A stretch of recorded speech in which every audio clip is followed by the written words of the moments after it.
One thing you probably know about me by now is that I'm always trying to improve. I'm always working towards new goals, new levels, and being better than I was yesterday. Certain areas of my life are much easier to work on than others, but overall, I'm constantly striving to be the next best version of myself. To do that, it requires building habits and routines that support my growth and development. It also requires letting go of habits and routines that no longer serve me. I spend a lot of time at the end of the year reflecting on things that work and don't work in my life, money, and business. In this episode, I'm sharing the habits I plan to implement as quickly as possible to help me step into the next best version of me. Hey there, I'm Raya Reeves, and over a decade ago, I turned my life around through budgeting. I went from being an overspender deep in credit card debt to being the founder and full-time money coach of City Girl Savings. Now, I help women work towards their dream life and tap into their financial power one budget at a time. I fully believe you can live a life you love with a budget, and I'm living proof. The weekly City Girl Savings podcast focuses on the intersection of money and the City Girl lifestyle. Join me every week along with some special guests as I share my experiences, advice, and guidance on navigating life and money as an experience-loving millennial. So the first thing I want to implement moving into the next best version of myself in 2025 is expanding my knowledge. I will be the first to admit when I don't know something. However, if there's a gap in my knowledge of something, a particular topic, anything, I work to close that gap by seeking out information. In 2025, I don't want to wait until I have a need for information to expand my knowledge. I want to be proactive and work to expand my knowledge immediately. And I think there are so many different ways that a person can go about expanding their knowledge. But for me personally, I plan to do so by reading physical books, by listening to audiobooks, taking online classes and courses, and regularly reading news articles. So these are the things I plan to do in 2025 to help me expand my knowledge. Now, I currently read physical books, and one of my goals for 2025 is to read 2 books per month, so physical books per month.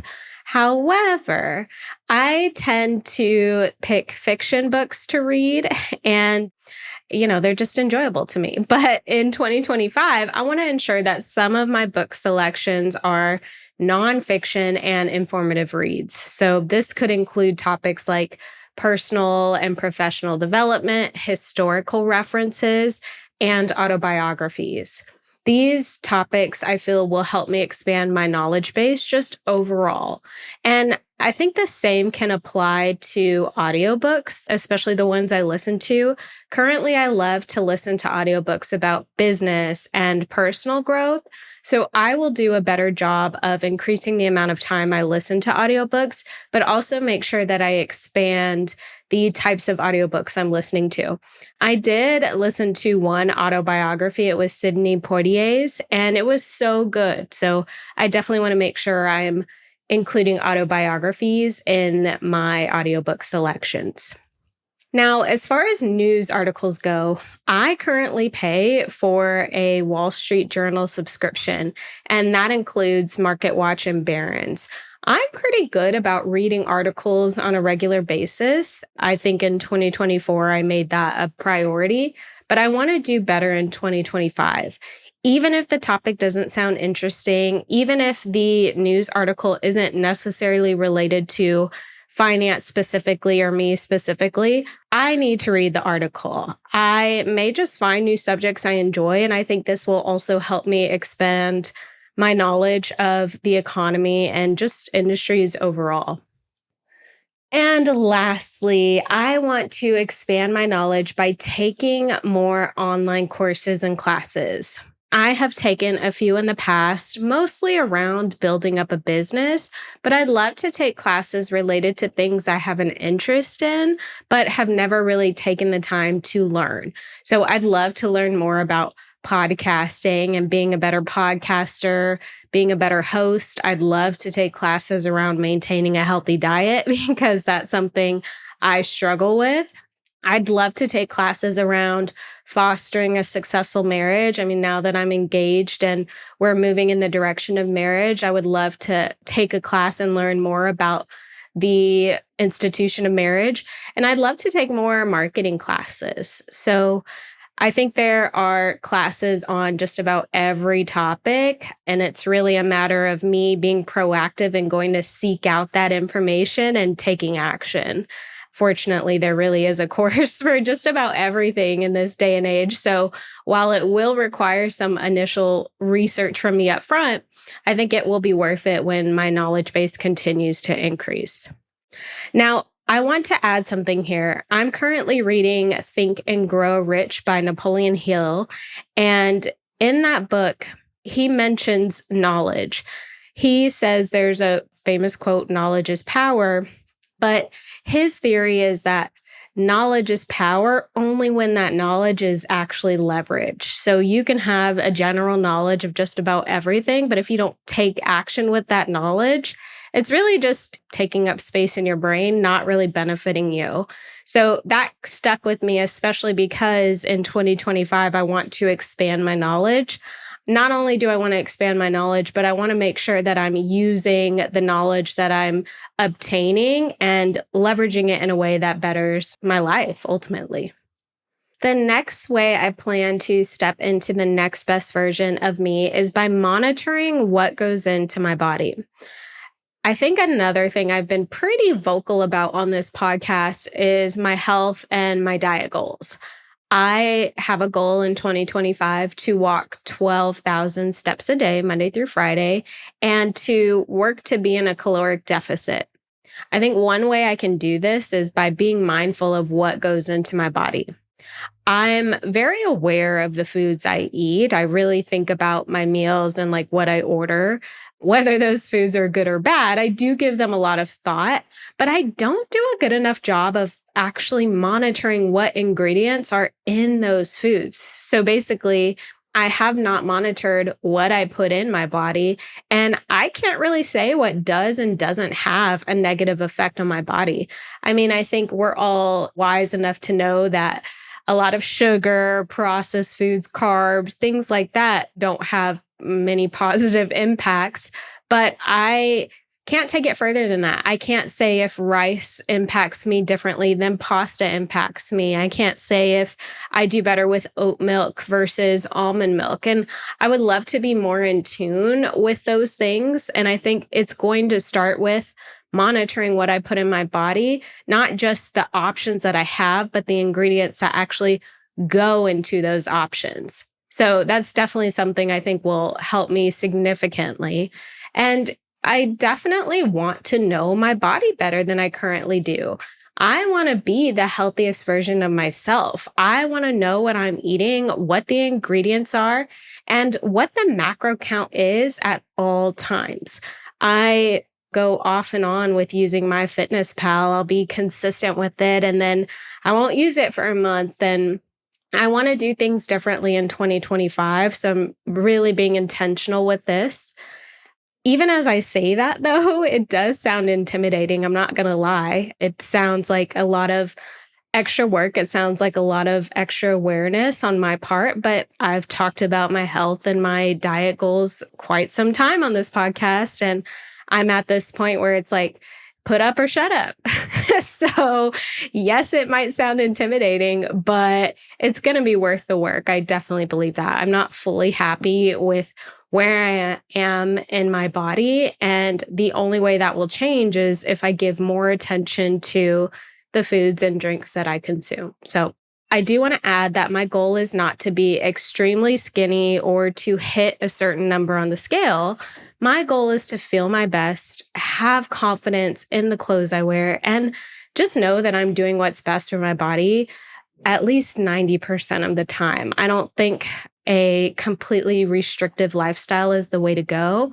Same applies with budgeting and your spending. I think with your health, you have to have a little bit of room to enjoy your life with, but I've been enjoying myself a little too much. So I am ready to kind of crack the whip and get serious about this.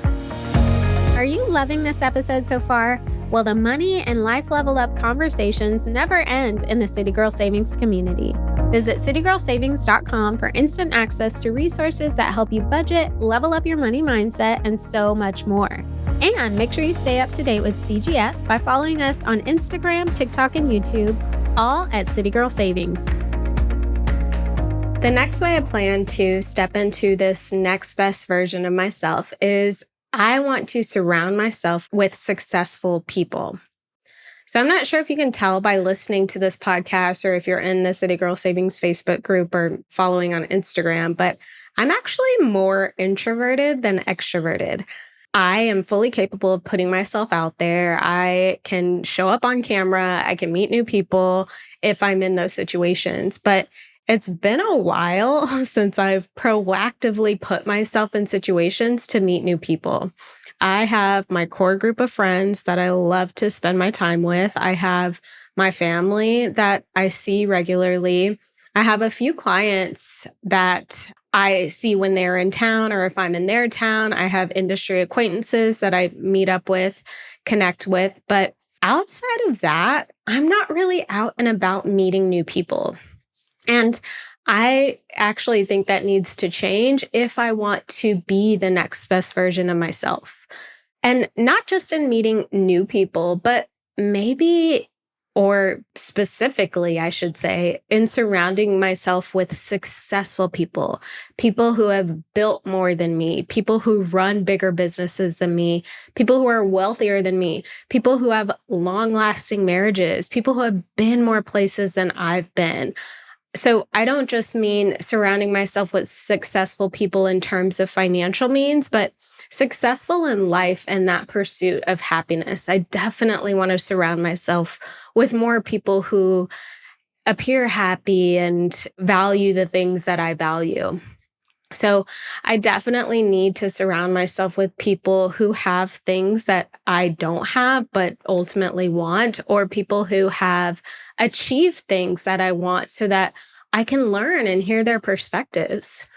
Jim Rohn said that you are the average of the 5 people you hang around. And while I adore my friends and family, the people that I do hang around most often, I do need to expand my network. So I don't want to just be the person who has the goal, says the goal, but doesn't have any plan of attack behind it. So I've been thinking about some ways that I can actually expand my network that makes sense for me and my personality. And I think one way is I can start suggesting virtual coffee chats, especially with some of the guests that I bring on the City Girl Savings podcast. I mean, interviewing people for this show, you really get an idea of who they are. And there are definitely some guests that I would love to just spend more time talking to. I think those conversations are so insightful on the show. I should be able to keep them going offline. Another way that I can expand my network to surround myself with more successful people is I can attend events in Austin. So my fiance is in the luxury car industry, and when there are events, I should be going with him to meet different types of people. Now, just the thought of that is a little nerve-wracking, but I know it's necessary. And I think with anything, the more you do something, the more comfortable you become with it. When I moved back to Austin after leaving California and I was growing City Girl Savings, I was a part of like women in business groups, women empowerment groups. I was constantly going to these places and meeting new people. And I want to tap into that energy moving into 2025. The next way I plan to step into the next best version of myself is with continued self-reflection and inner work. I fully believe that the self-work never stops. It doesn't matter what age you are. There's always something to learn about ourselves. And I think that's something that will continue until the day we pass away. There's always inner work that needs to be done. For me to become Raya 2.0, I need to double down on the self-reflection and inner work I've already started. I need to keep going. I need to go deeper.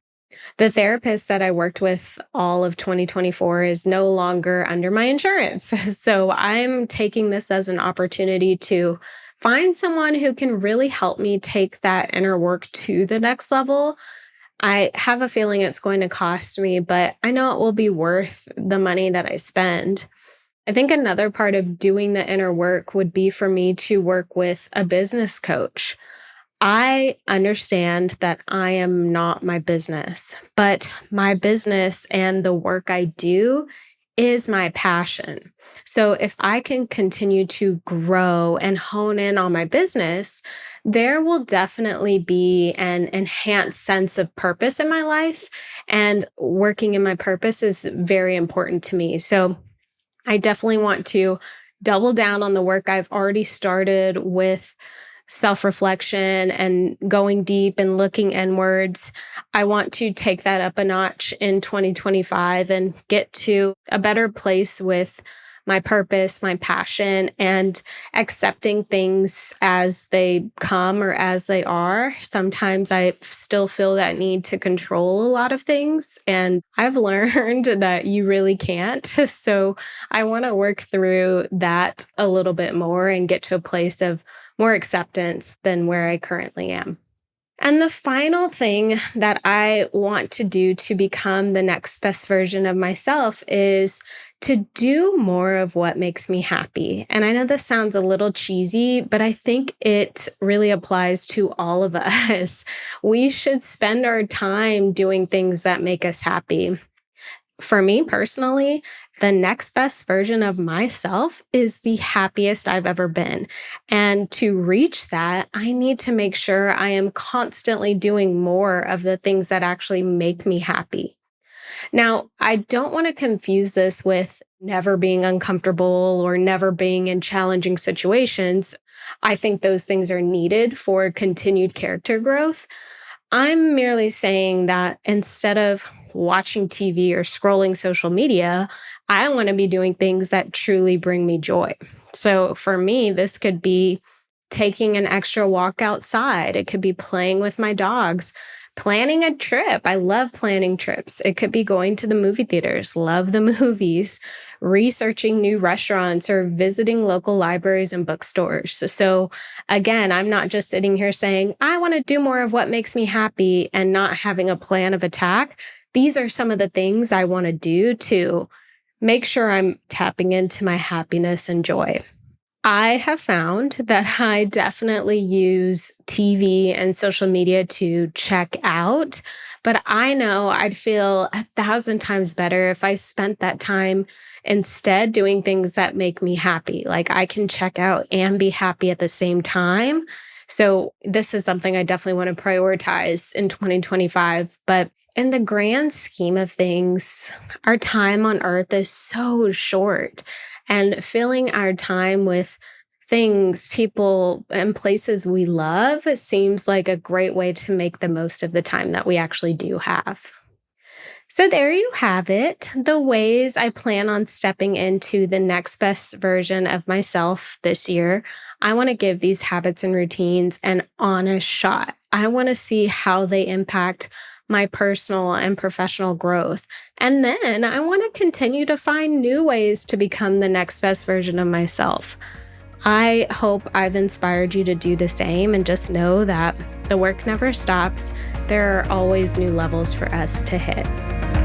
Thank you so much for letting me be the money coach in your ear today. I hope you enjoyed this episode of the City Girl Savings Podcast and you feel empowered and motivated to take the next step in the journey to your dream life.